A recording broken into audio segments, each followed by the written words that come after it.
Sejam bem-vindos a mais um episódio do nosso DeltaCast Bahia, o podcast oficial do Sindicato dos Delegados de Polícia Civil do Estado da Bahia. E no episódio de hoje temos como convidada a supervisora técnica do DIEESE, Ana Georgina Dias, onde iremos tratar sobre a reestruturação remuneratória dos policiais civis, a saúde fiscal do Estado, a política salarial adotada pelo Estado da Bahia, entre outros assuntos. Aperte o play e encare essa missão. Vamos nessa!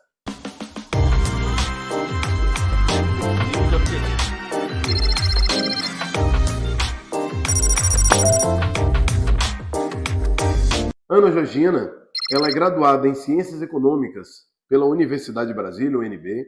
Inicialmente, ingressou nos quadros do DIEESE, Departamento Intersindical de Estatísticas e Estudo Socioeconômicas, na subseção do DIEESE, na Confederação Nacional dos Trabalhadores na Indústria, CNTI. Foi técnica na subseção do DIEESE, no Sindicato dos Químicos do Estado da Bahia e atualmente está na supervisão técnica do Escritório Regional do DIEESE na Bahia. Ana Georgina, seja bem-vinda, é uma honra, lhe receber aqui no nosso podcast, um podcast que anseia por muito tempo por essa entrevista. Você tem muito a contribuir para com o sindicato, não só agora através do nosso podcast, mas que já vem contribuindo ao longo de 1 ano e 5 meses. Eu gosto sempre de registrar que com menos de 1 ano na gestão à frente do sindicato, a gente já tinha o assessoramento do DIEESE. Eu entendi naquele momento que eu não poderia caminhar sem o DIEESE. E aqui eu deixo as portas abertas do podcast para que você possa até compartilhar conhecimento. Quem nos assiste aqui tem muito anseio por informações. E aqui o tema aqui é um tema muito pertinente, muito em voga, que é a gente falar um pouco sobre a saúde fiscal do Estado, sobre a política salarial do Estado, falar um pouco sobre a reestruturação salarial dos policiais civis. O DIEESE nos assessorou enquanto no trabalho de pesquisa, de estudos com relação à nossa proposta encaminhada ao governo do Estado.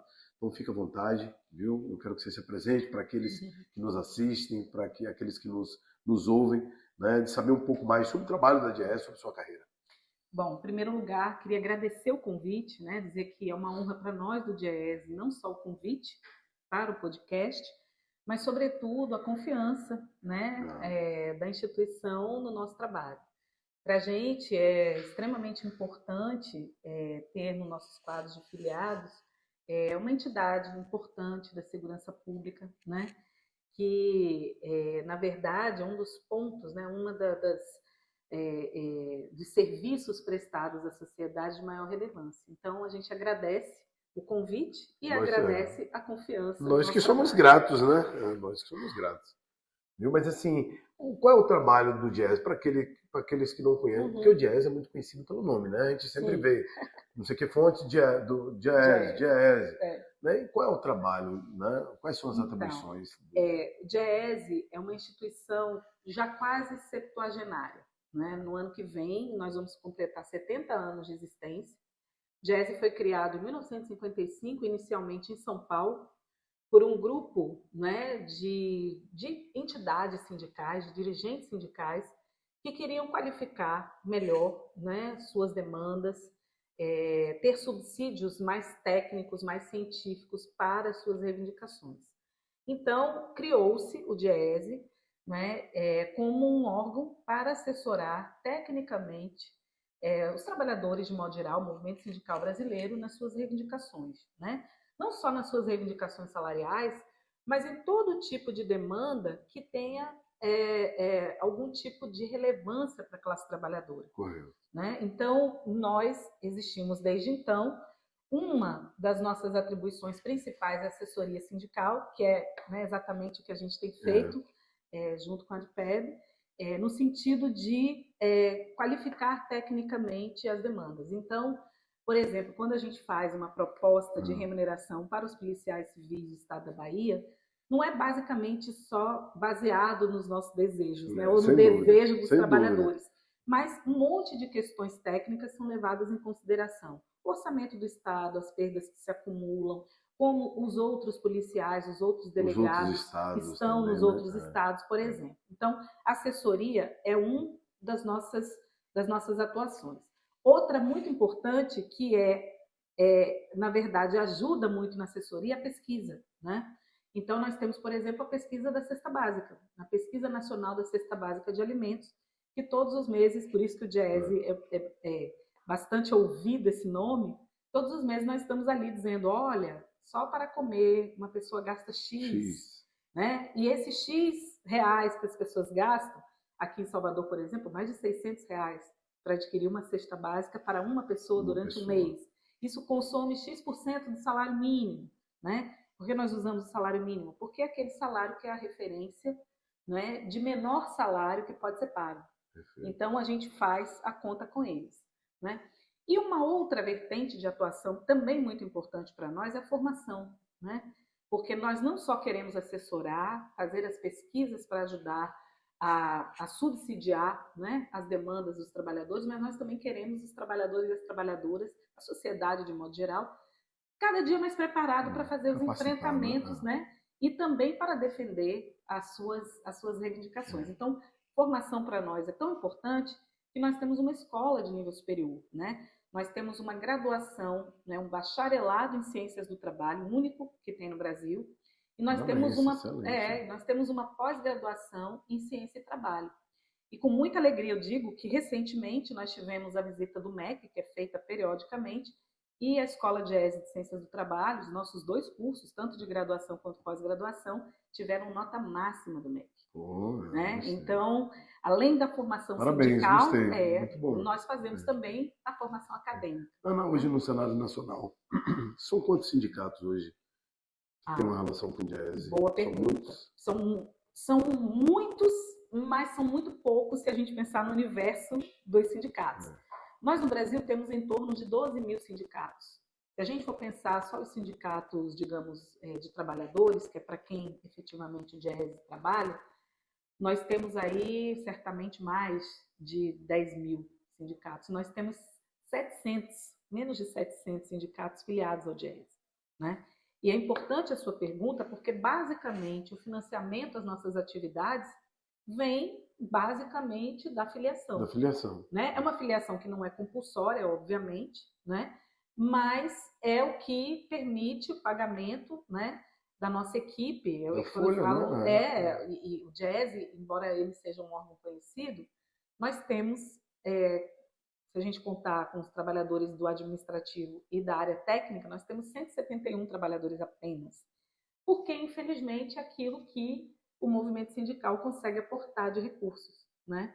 Nós aqui no escritório da Bahia até somos afortunados, porque nós temos 4 técnicos, né? Então sou eu, né, que fico na supervisão. Mas ainda assim e temos pouco, né? Porque a rigor no escritório, atendendo aos sócios, nós temos 2, que sou eu e o Gustavo Palmeira.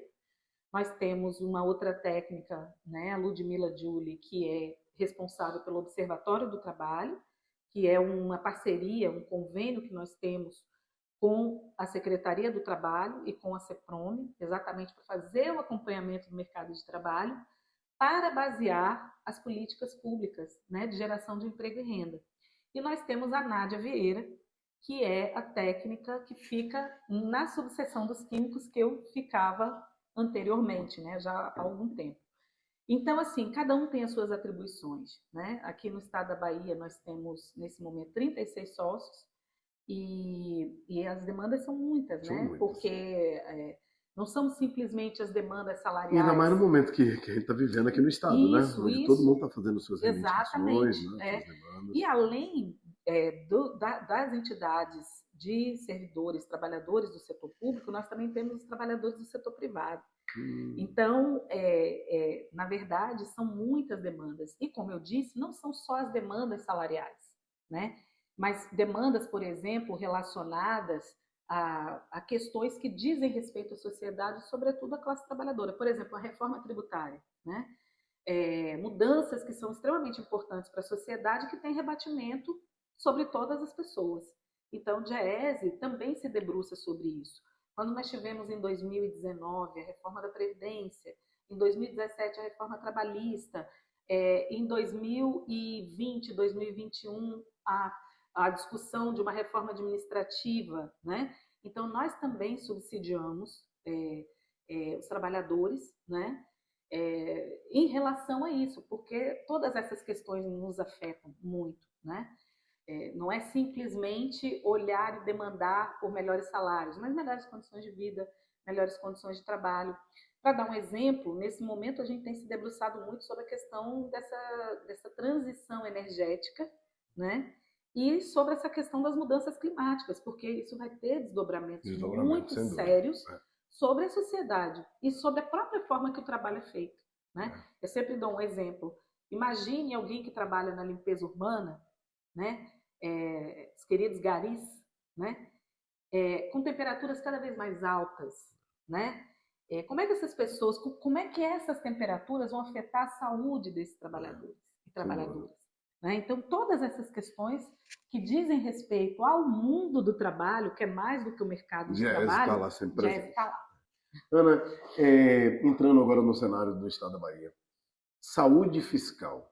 Né? Eu quero muito falar sobre a reestruturação remuneratória dos policiais civis, mas eu acho que antes a gente tem que perpassar por alguns cenários distintos. Isso. Um deles é saúde fiscal do Estado. Como é que nós estamos hoje? Olha, a Bahia é um dos estados que tem uma saúde fiscal mais robusta, a gente pode dizer, né?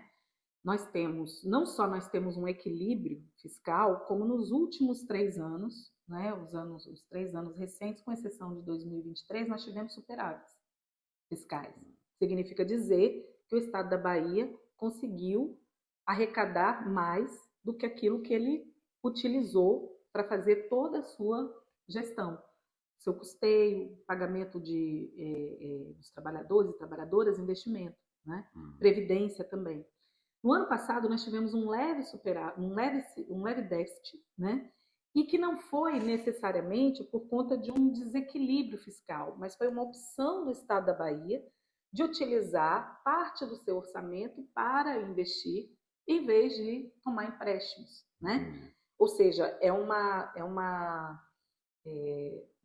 atitude que evita o endividamento, né? E que, evitando o endividamento, também libera orçamento em anos subsequentes para serem utilizados naquilo que o Estado precisa. Então, em termos fiscais, a saúde ela vai bem, né? Obrigada.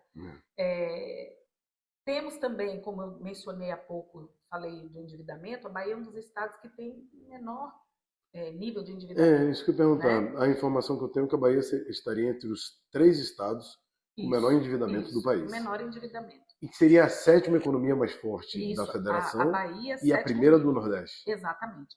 A Bahia ela é responsável por em torno de 4% do PIB, ou seja, toda a riqueza que é gerada no país. Nós somos, até um pouco tempo atrás, nós éramos o 6º, né? A 6ª maior economia do país. Nós somos ultrapassados por Santa Catarina, mas continuamos a maior economia do Nordeste. Para se ter uma ideia, a Bahia é responsável por quase 30% do que é gerado de riqueza no Nordeste. Né? Agora você vê como é um contraponto, né?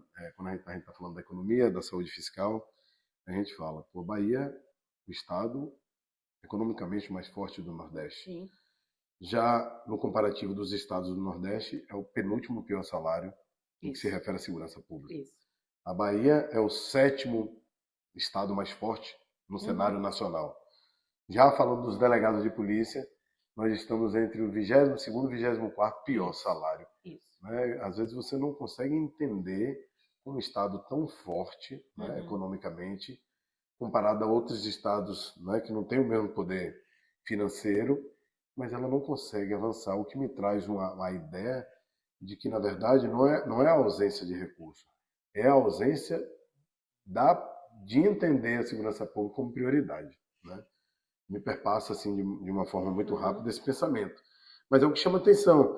E a última informação que eu tive, até comentei contigo, é que esses primeiros 4 meses do ano, a Bahia vai muito bem também, né? Isso. Inclusive, a Bahia ela reduz, né, o comprometimento da receita corrente líquida. O que é a receita corrente líquida?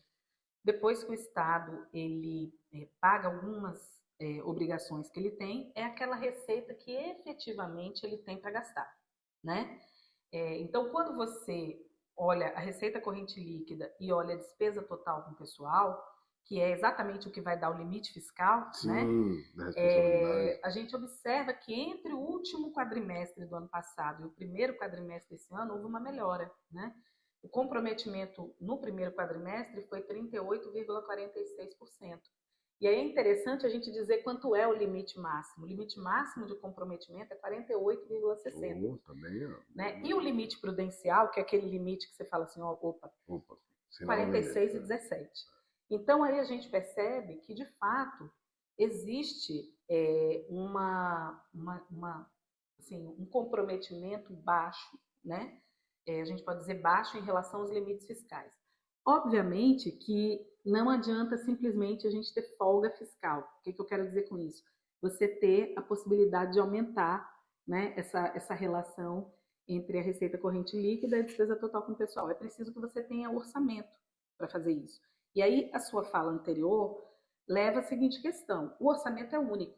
A alocação dos recursos é uma decisão política.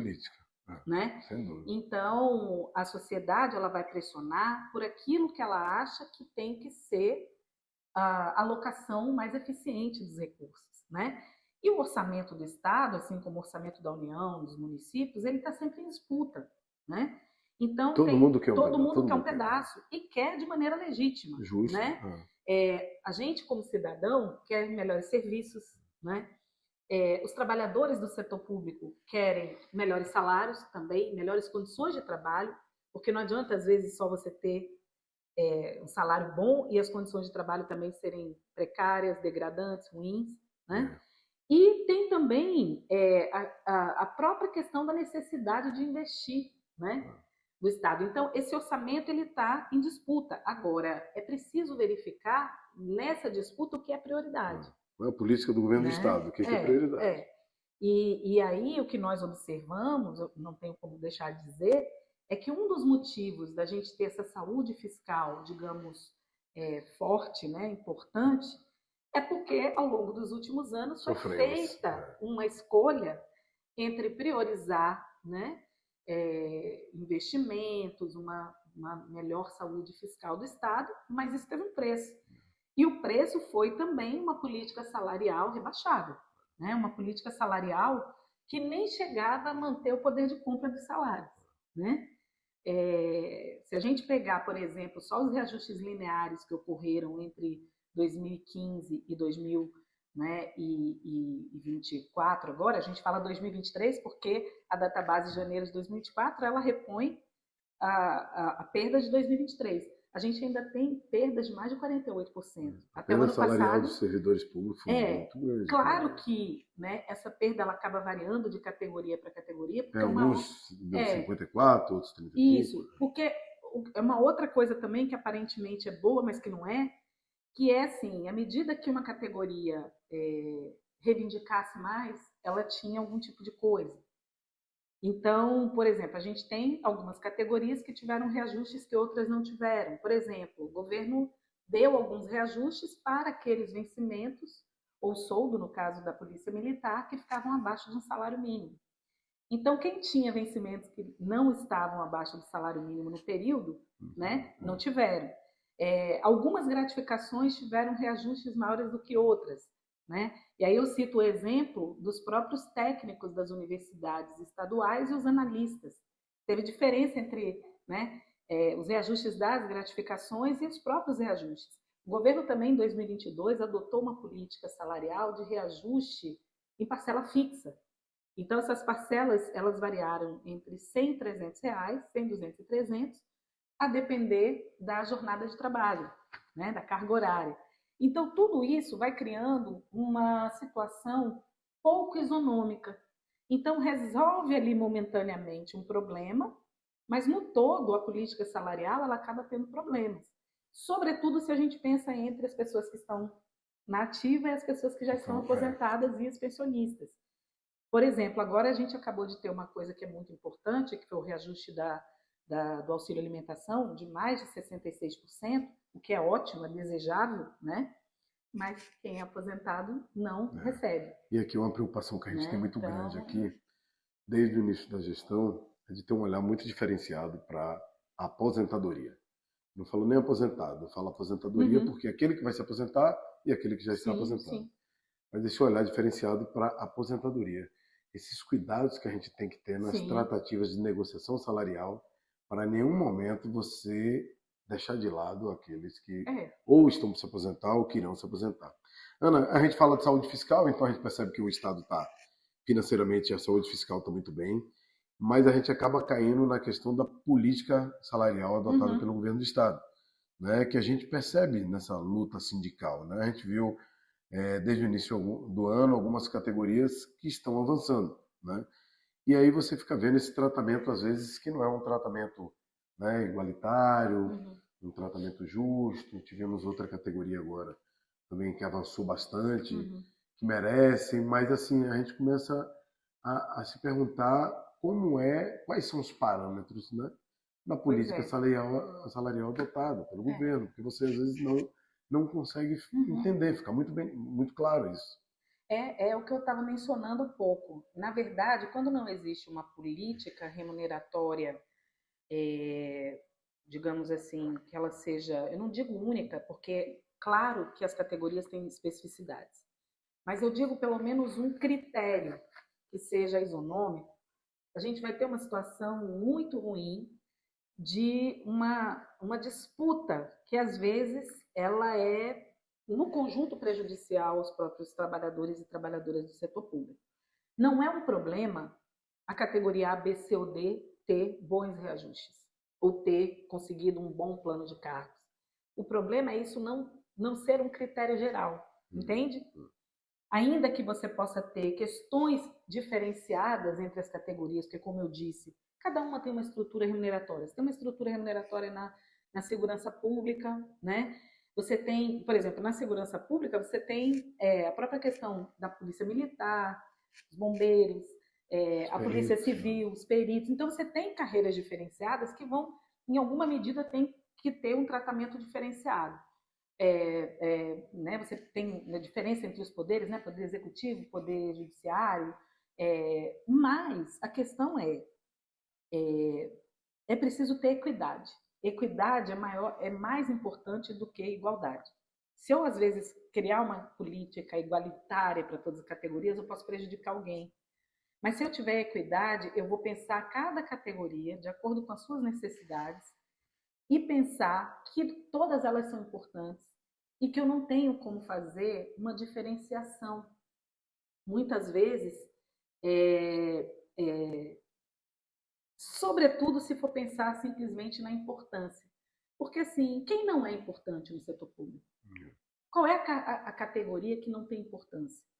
A gente vai dizer, por exemplo, que é, você tem uma importância menor entre os trabalhadores, digamos, técnicos, administrativos, analistas, do que você tem dos demais, que tem grupos ocupacionais, por exemplo, saúde, educação, segurança pública? Não tem, porque todo mundo é uma parte importante para a sociedade. Então, por isso é que é preciso pensar em isonomia e equidade, que é diferente de igualdade. Guardando as especificidades de cada carreira, eu tenho que contemplar todas. Eu tenho que saber que todos os servidores estão sendo bem remunerados pelo trabalho que exercem, independente da sua estrutura remuneratória. E digo mais, pensando o que você falou muito bem, hoje quem está na ativa talvez não tenha uma perspectiva para quem está aposentado. Pense assim, não, que bom que Aposentado. o ticket, né, a gente teve. Ele Mas não vive isso, né? a gente tem que pensar que o destino de todo Todo mundo trabalhador vai ser que tiver aposentado. sorte é a aposentadoria.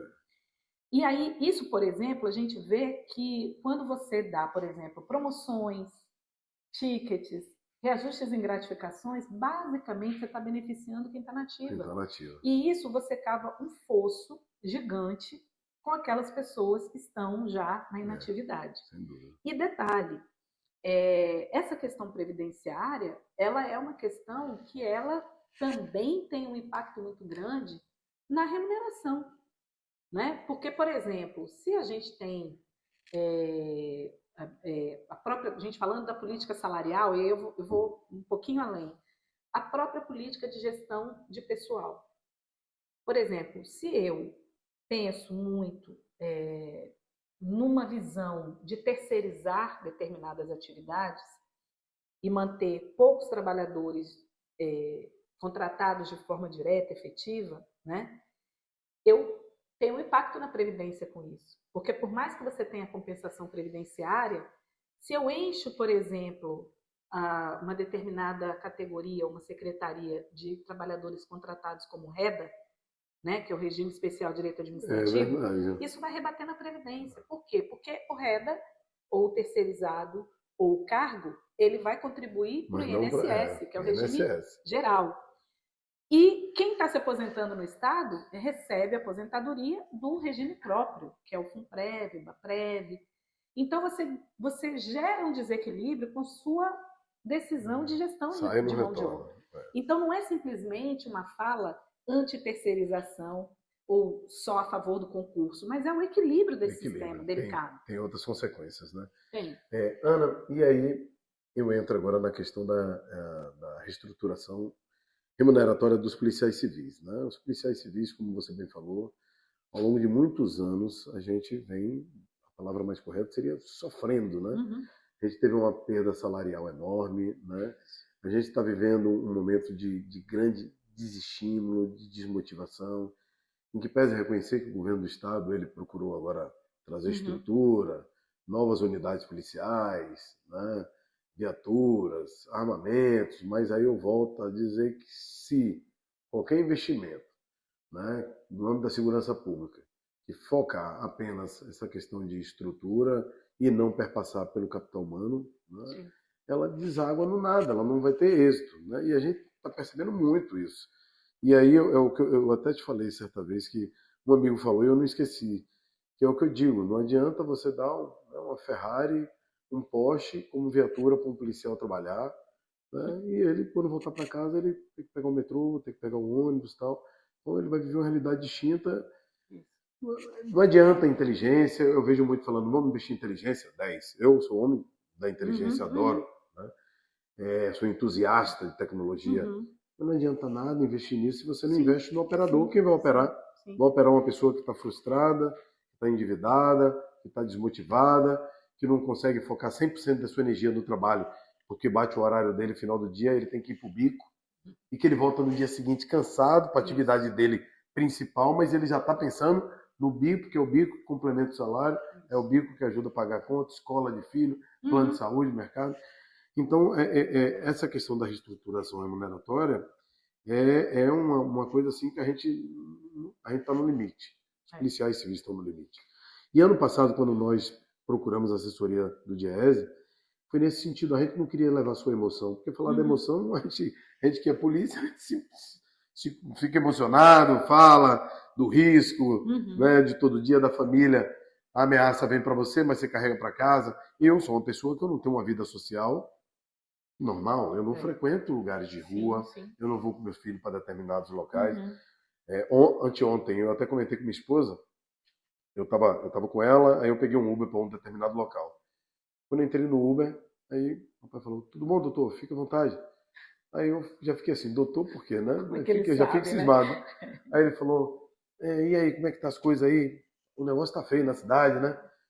Aí eu acho que ele percebeu que eu estava surpreso, ele falou, eu conheço o senhor de televisão, conheço até sua esposa. Uma figura pública. Aí eu fiquei assim, eu falei, olha aí, né? Aonde você tá? Né? Achando que você tá de boa. Então, assim, isso não é minha realidade, é a realidade de qualquer policial, né? Seja civil, seja militar, qualquer um. Mas, enfim, quando a gente buscou criar a nossa proposta, a gente queria que ela fosse extremamente técnica. Por isso que buscamos o DIEESE, né? Porque a gente queria ter uma noção do Estado aqui, da nossa carreira no Estado, uma noção nossa. Eu sempre falo para os colegas que a gente procurou também avaliar o cenário no Nordeste, a gente foi para o cenário estadual, a gente acabou optando pelo subsídio. Eu sempre digo para todo mundo, o subsídio não é o melhor dos mundos. O subsídio, na nossa situação, dos delegados de polícia, dos policiais civis da Bahia, é o melhor que nós temos para hoje. Porque um subsídio mal negociado, você vai sofrer o resto da vida. Então, o subsídio ele tem que ser bem negociado. Mas o que ele traz de mais peso assim para a gente abraçar a causa, pelo menos aqui no estado da Bahia, de te dar uma segurança financeira, uma segurança jurídica, porque hoje o que eu vivo quase todos os dias de forma triste é a realidade de quem está dando entrada na aposentadoria que não sabe quanto. Ela sabe o que ela recebeu no contra-cheque esse mês, mas ela não sabe quanto ela vai levar para a aposentadoria. E pior que as surpresas nunca são boas. Porque no final ela se depara com valores que ela não imaginava. Então essa insegurança financeira, essa insegurança jurídica de saber assim, eu vou levar X amanhã, isso aí pra gente eu acho, eu não estou próximo de me aposentar, mas eu vivo essa realidade todos os dias e fico frustrado pensando já no dia que eu vou me aposentar. Que a tendência é as coisas ainda estarem mais delicadas. Né? Certamente vai vir uma reforma da Previdência aí nos próximos 10 anos, isso é certo. Né? E há uma preocupação muito grande. E o subsídio também para a gente aqui, ela te dá, eu acho que ela te dá mais empoderamento, sabe? De você às vezes não se submeter a tem que tirar extra, tem que virar noite. Tem pessoas que não aguentam mais de estar perdendo noite, mais autonomia, sabe? E você dizer assim, eu não quero tirar extra, eu não quero tirar todos os dias. Porque hoje todo mundo quer tudo de plantão. E você fala, quer 30 horas? Não, quero 60. Vai ter plantão de festa que eu quero. Todo mundo quer tudo. Verdade, você precisa complementar o salário. Não é que a pessoa queira. A pessoa não tem muita escolha. Ela não tem escolha. Porque se perguntar para qualquer pessoa que trabalha, você quer trabalhar mais? Todo mundo vai dizer, não. Se eu puder ter o mesmo rendimento trabalhando menos... Se eu conseguir pagar minhas contas trabalhando menos... Inclusive, a redução da jornada de trabalho é uma bandeira importante e até uma bandeira que não é única, exclusivamente econômica, mas saúde. De saúde mental. Então, assim, ninguém trabalha, faz plantões e vira porque a pessoa está muito empolgada, é workaholic. Não é isso. É a necessidade que se impõe. Outro dia eu fiz um cálculo comigo, a gente falando assim, você trabalha 40 horas semanais. Aí você tem 60 horas de plantão no mês. Né?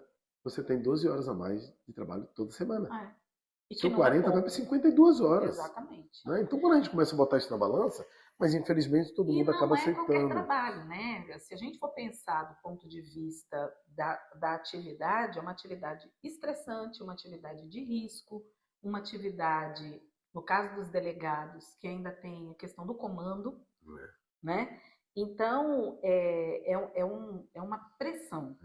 E eu diria que esse tipo de pressão em profissionais de segurança pública, a sociedade não deseja. Porque se tem alguém que tem que estar descansado, tem que estar bem, tem que estar com a saúde, sobretudo mental, em dia, é quem lida, quem tem a prerrogativa do uso da força. Né? É muito ruim para a sociedade a gente ter profissionais tão exaustos. Vivendo risco 24 horas. E muitos adoecidos, né? Porque assim, a escalada de violência que nós temos, de modo geral, ela nos estressa como cidadãos. Imagina quem trabalha com isso. Aí você tocou num tema assim que me remete à questão, eu como cidadão. Jorge Figueiredo, não sindicato, não delegados. A gente está vivendo um momento das organizações criminosas cada vez mais, né? Assolando todos os estados da federação.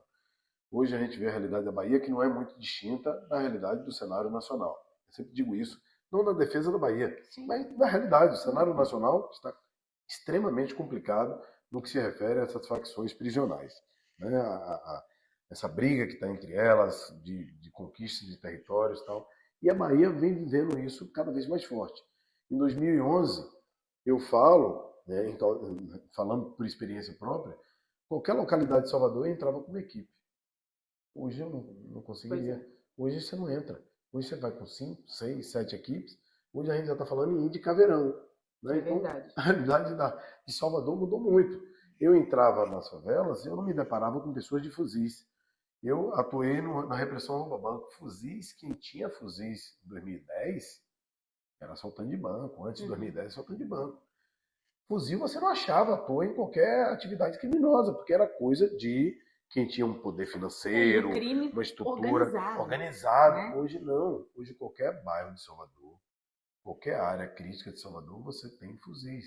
Hoje não tem como você entrar, mas como você entrava antes. O policial hoje, antes de entrar no sindicato, participava de operações e toda vez que eu entrava em determinado local, eu ficava 24 horas...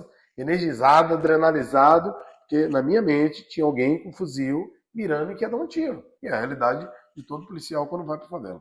Então, quando a gente fala de segurança pública, fala assim, o momento hoje está tão sensível, tão delicado, que a gente não está falando simplesmente de aumento salarial do policial civil, porque ele merece. A gente está falando do investimento que se tem que ter na segurança pública. A gente não pode conviver com índice de criminalidade alto e achar que bastou você comprar uma viatura, você está investindo em segurança pública. E como eu falei, se o operador não está ali para operar bem, se ele não está com a mente boa, se ele não está com a mente focada, se ele entra numa operação, mas está ali pensando nos boletos que estão em casa para pagar, nas contas que ele não consegue pagar.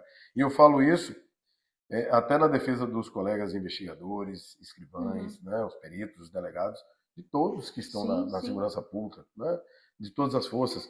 Mas é delicado. E aí, eu queria ouvir você um pouco falando sobre subsídio, né? A gente acompanha o cenário nacional, eu falo com os outros estados. Só uma coisa que eu ainda não vi. Eu vejo muita gente assim, como eu falei logo no início. Tal estado pegou o subsídio e se arrependeu porque não tá bom. Aí eu falei, não tá bom, porque é natural, 8 anos depois, ele tem que brigar de novo, porque as coisas mudaram, né? A economia do país, né, mudou, então o dinheiro, o poder aquisitivo dele caiu, né, as coisas estão mais caras, então é natural o subsídio, com o tempo você tem que retomar a sua briga. O que eu não conheço até agora, e sou muito sincero, eu tenho vivenciado na ADEPOL a relação com os outros estados. É alguém que foi para o subsídio e que pediu para sair.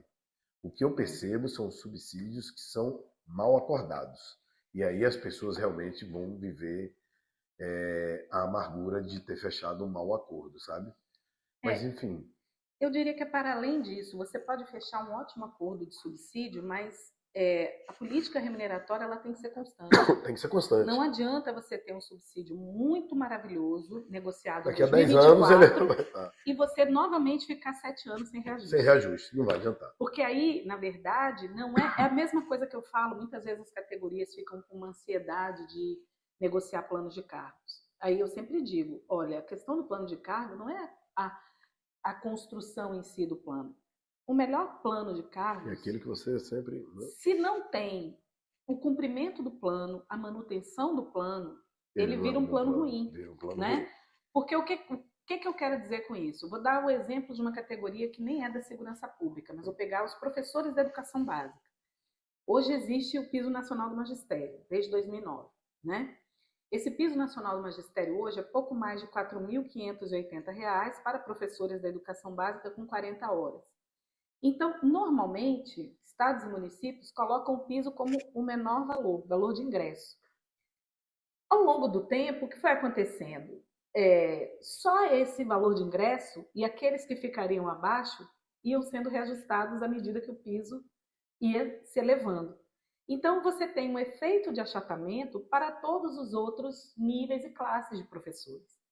Então, não adianta que na sua elaboração, na sua implantação, o plano de cargos dos professores fosse maravilhoso. Se você não cumpre as progressões, as promoções, respeita os intertícios, né? É a mesma coisa com o subsídio. O subsídio, assim como a remuneração em várias parcelas, ele em si mesmo não é uma coisa ruim. Inclusive, como você bem mencionou, o subsídio, sobretudo se você pensa no fim da sua carreira, digamos que ele preserva mais o valor que você tem na ativa quando você vai para a aposentadoria. Você concorda, dentro desse discurso seu, que o subsídio acaba trazendo muito mais benefícios para quem está aposentado do que para quem está na ativa? Na verdade, eu diria que para ambos. E o subsídio, ele foi criado, e aí vale a gente dizer que não é uma coisa nova. Desde a Constituição de 88, ele é previsto. O que acontece? O subsídio é uma forma de remuneração que ele foi criado para ser transparente. Hoje em dia, eu me deparo com diversas tabelas salariais. Me deparo com diversas tabelas salariais, estruturas de carreira de diversos grupos ocupacionais. A maioria, quase absoluta das carreiras, tem a sua remuneração muito mais focada na remuneração, que é gratificação,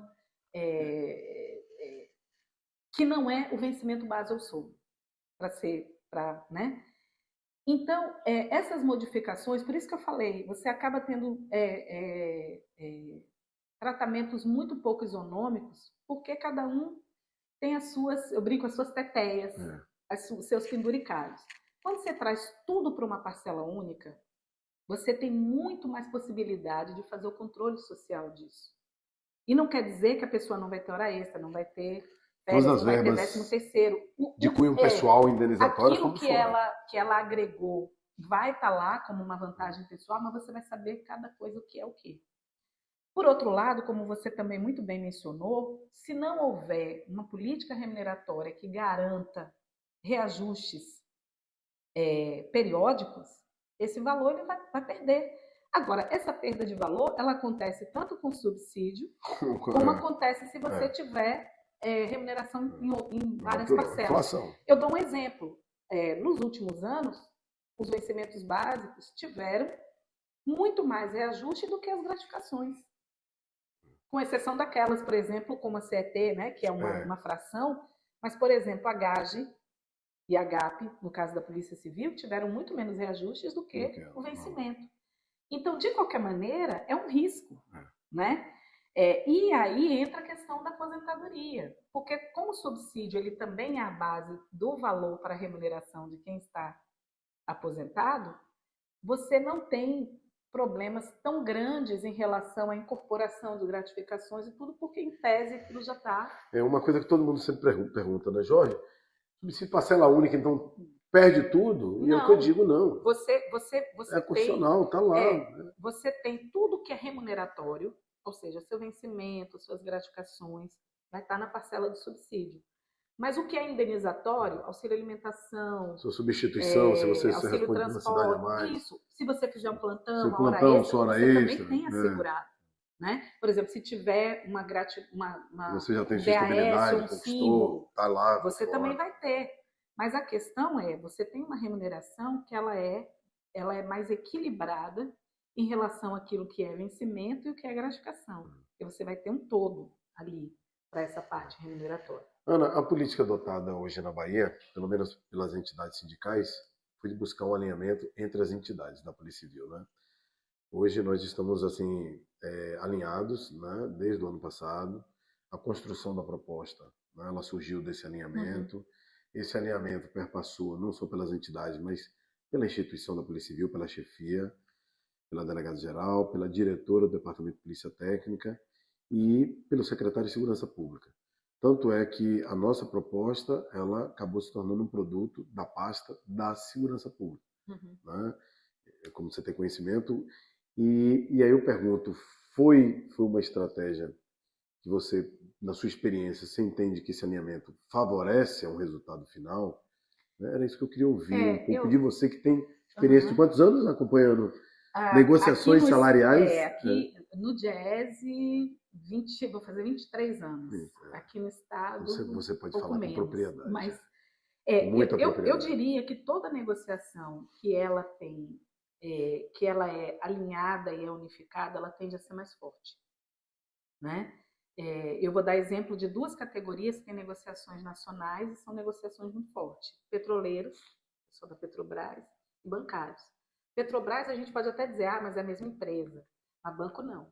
Banco você tem uma diversidade de bancos e você tem negociações nacionais que são muito importantes. Né? Então eu acho que unificar as demandas, ainda que, como a gente falou, tem questões que são específicas do pessoal do Departamento de Polícia Técnica, outras né, dos delegados, outras das outras categorias, mas criar uma tabela que seja unificada, quando eu digo unificada, que seja uma construção coletiva conjunta, me parece mais acertado. E validada pela pasta, né? Por que eu digo isso? Porque quando você faz separadamente, é a velha história da disputa pelos recursos. Se a gente tivesse uma proposta dos delegados, uma proposta do Sindipoc, uma proposta das outras entidades, você correria o risco de ter propostas muito diferenciadas, como diz no popular, cada um puxando a brasa para a sua sardinha. A partir do momento que você pensa uma proposta, ou pelo menos que você pensa um critério metodológico, um critério técnico comum para a construção dessa tabela, né, dessas tabelas, você tem mais possibilidades de alcançar o seu objetivo. Eu acho que essa validação, essa adoção, né, dessa proposta pela Secretaria de Segurança, ela é importante porque, primeiro, mostra que não há um desacordo, né, que a própria gestão reconhece que há uma Que é necessidade uma necessidade. de reestruturação, né? Por outro lado, e aí a minha experiência me manda ter cautela, eu não imagino que a proposta apresentada vá ser a proposta completamente aceita e implantada pelo governo. Até porque é uma É uma negociação, negociação. né?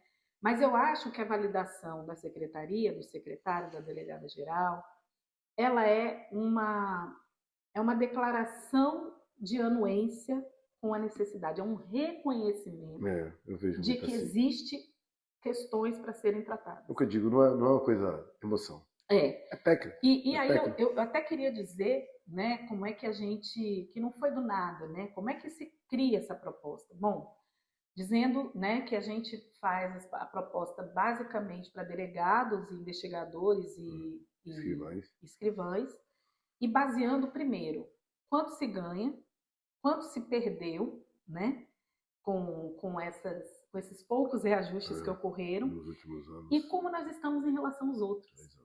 Né? E aí, para poder fazer isso, não é simplesmente como estamos em relação aos outros, como estamos, sobretudo, em relação a estados que têm poder, orçamentos menores que o nosso. Hoje eu fiz comentário comigo dizendo o seguinte: um determinado estado ele tem um poder, né, econômico muito menor que o estado da Bahia. E ele tem um índice de criminalidade muito menor que o estado da Bahia. Uhum. Isso falando proporcionalmente. Sim, Não é porque dizer existe que uma é menor, correlação. proporcionalmente. E o salário do servidor público, dos policiais civis, é muito maior. É isso. O que traz para mim, assim, eu falo, pô, o governo tem um reconhecimento da necessidade de investir em segurança pública, né, em que pese não ser um estado forte economicamente, em que pese ter um índice de criminalidade menor, mas ele investe no servidor público.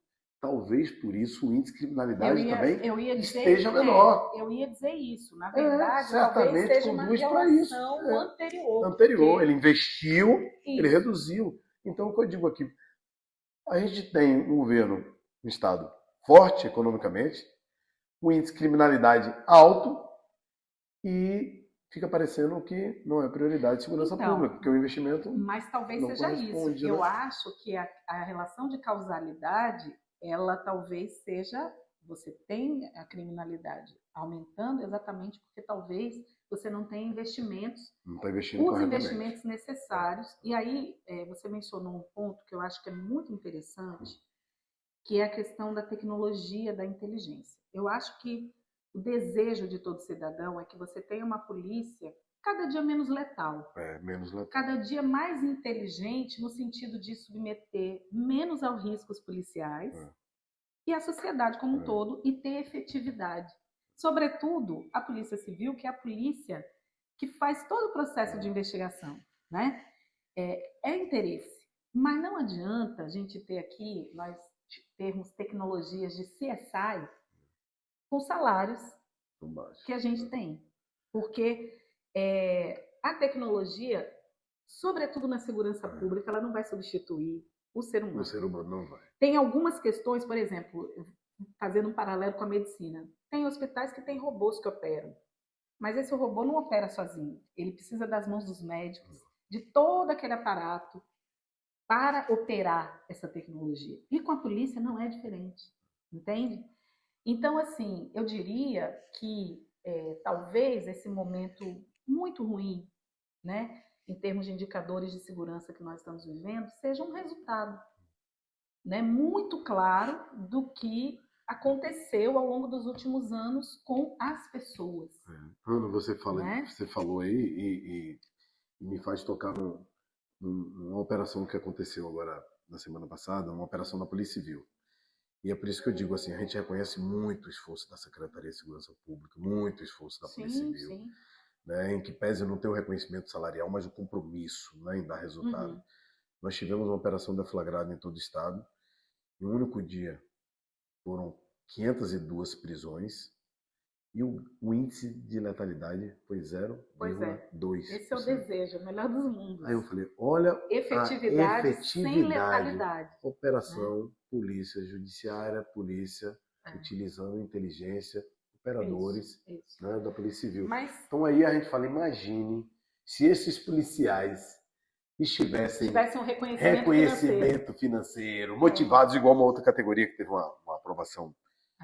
E está todo mundo empolgado, que são amigos e tal. Eu fiquei pensando, eu falei, imagine os policiais civis assim. Mas olha, né, essa categoria que conquistou isso, ela é importante, essa conquista, porque vira uma referência. Referência. Entende? E assim, por mais que se entenda que talvez nos últimos anos tenha sido feito um esforço maior para os investimentos em estrutura, e aí eu digo estrutura de modo geral. De modo geral. Estruturas físicas. Tecnológica, parte de informática, inteligência. Mas isso não pode andar dissociado das pessoas. E quando a gente fala isso, a gente não está falando simplesmente porque os delegados e os policiais civis querem ganhar mais. É porque nós olhamos, né? E aí entra a importância da técnica. A gente não está falando baseado em nada. Nós fomos olhar quanto os outros ganham. E é natural que a gente faça isso. E nós usamos um parâmetro até muito modesto, que foi a média. Eu ia falar, a nossa proposta foi modesta. A gente olhou a média salarial. Isso, porque a gente poderia, de repente, falar, não, nós temos estados aí com 43 agora. A gente poderia fazer o seguinte, vamos fazer a média. Tudo bem que a gente tem um teto, né? Mas a gente partiu de uma média. A gente poderia pensar, né? Jogar para cima. Vamos lá, pegar como referência. E, na verdade, é preciso ficar claro que ninguém desconsidera o impacto econômico num orçamento. Né? Por exemplo, eu sempre falo, o orçamento do Estado da Bahia para esse ano é pouco mais de 63 bilhões. 63 bilhões, se a gente for pensar, fizer um paralelo, né, com outros setores, ainda agora eu falei dos bancários, talvez isso seja o lucro dos 5 maiores bancos, que são responsáveis por quase 90% do mercado bancário do Brasil, em meses. Né? E a gente está falando de um Estado desigual, um Estado cheio de necessidades. Então, a gente sabe que não é trivial. Né? Mas isso não pode ser uma justificativa para manter os servidores, os trabalhadores, presos numa política salarial que não reconhece o esforço, que não reconhece a qualificação, que leva ao desestímulo, ao adoecimento. Entende? Então, assim, uma coisa que eu fico pensando é que a gente está falando muito aqui em perdas. A rigor, a gente deveria estar falando em avanço. Em avanço. Né? A gente deveria estar falando em ganhar mais. Ganhar mais. Porque ainda que o governo do Estado... E não é recuperar o que se perdeu. Ainda que o governo do Estado resolva recompor em termos inflacionários e salários, se a gente pegar de 2015 para cá, isso significaria que a gente voltaria para 2015. O status anterior. E, na verdade, a gente não estaria avançando para 2024. Então, essa proposta leva todas essas coisas em consideração. Leva o orçamento, leva a disputa pelo orçamento, lembrando que o orçamento não é só pessoal, embora seja a parte maior, né, do comprometimento, se a gente for pensar numa despesa específica. Né? A gente sabe que isso tem rebatimentos na Previdência, a gente sabe de tudo isso e a gente não fez uma proposta descuidada. Não foi. Para muitos foi muito responsável, policiais, né? Para muitos delegados e delegadas, talvez parecesse até modesta. E aí eu aproveito para dizer o porquê. Né? Ela não é modesta porque a gente precisa ver o contexto. Ela foi muito responsável. Né? Foi responsável. Te agradeço pela oportunidade de estar aqui, né? Fico feliz. Eu fico imaginando assim, doido para todo mundo começar a assistir, ouvir nosso podcast, né? Saber um pouco dessa história de 1 ano e 5 meses. A gente está no momento que eu sinto assim, não digo a categoria, mas os policiais civis estão não é cansados fisicamente, estão cansados de esperar, sabe? Eu sei. Estão cansados de esperar, porque todo dia é um desafio, né? Todo dia fala assim, é fogo porque a gente é polícia, fica parecendo que a gente está se defendendo. Mas é todo dia uma missão, né? Todo dia uma missão, e você não vê retorno. Aí eu vejo colegas que já estão assim, já desestimulados. E essa é a pior coisa, né? Sabe? Aí os outros já começam, né? Eu não vou mentir, mas assim, você começa a ficar assim, se perguntando, se questionando, né? Porque você não poderia ter uma atividade claro. Né? ganhando a mesma coisa, mais tranquila, sem levar. O problema da nossa atividade é o risco 24 horas. Isso se você não vê, o reconhecimento. E o risco compartilhado, né? Como você disse, a família não está imune, imune, família né? Isso é, para mim, uma das piores. Viu? Mas muito obrigado. Imagina. Espero que a gente no futuro tenha, né, outros discursos para trazer aqui. Esteja aqui para boas notícias. Eu não espero esse momento. Né? Estou na expectativa, não espero chegar a hora desse momento de trazer boas notícias, mas uma coisa está todo mundo irmanado. Né? A categoria entende que a gente tentou buscar da melhor forma traçar um caminho, ainda que esse caminho em algum momento a gente tenha que adotar outras formas outras estratégias, né? Mas a categoria está alinhada, né? Agradeço a ti, né? A gente não chegaria até esse momento sem a participação do Diese. E está convidada, né, numa próxima oportunidade, trazer sempre algo do Diese. Muito obrigado pela oportunidade de estar aqui com a gente. Eu que agradeço mais uma vez a confiança, né? Porque é uma prova de confiança. Grato. Não percam os próximos episódios do nosso Delta Cash. Se inscreva no canal aí e siga nossas redes sociais. Até breve. Forte abraço.